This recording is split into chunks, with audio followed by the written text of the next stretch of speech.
உன் அம்மனுக்கு சொந்தமான நந்தவனத்துல உன் முன்னாடியே நான் நின்னு பூ பறிக்கிறேன், என்ன யாருன்னு கூட கேட்க மாட்டியா?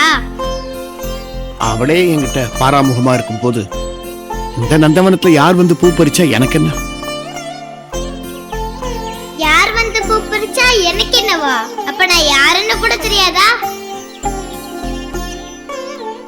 ஏன் தெரியாது? எனக்கு உன்ன தெரியாதா? எனக்கு நினைவு தெரிஞ்ச நாள்ல இருந்து உனக்கு சேவை பண்ணிட்டு உன் நிழல கெதின்னு கிடக்கிறேனமா நானு. எனக்கு நீ நான் 6 கால பூஜை செஞ்சுட்டு ஆராதனை செய்கிற அந்த மதுரை காளி அம்மனு தெரியாமையா போயிடும்? தெரிஞ்சுமா என் கூட பேசாம போன? அம்மா, எனக்கு உன்ன தெரிஞ்சதை விட உனக்கு என்ன இன்னும் நன்னா தெரியும் இல்லையா? அப்படி இருந்தும் எனக்கா நீ முதல்ல காட்சி கொடுத்த? மதுராக்கு தானே கொடுத்த.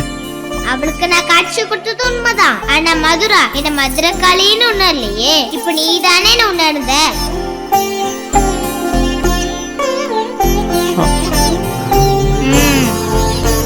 ஆமா, உணர்ந்தேன், பரவசமானேன். ஆனா அதே சமயத்துல கூடவே உரிமையோடு உங்ககிட்ட கோபமும் பட்டேன். ஆனா இப்ப அந்த கோவம் இல்ல தாயே.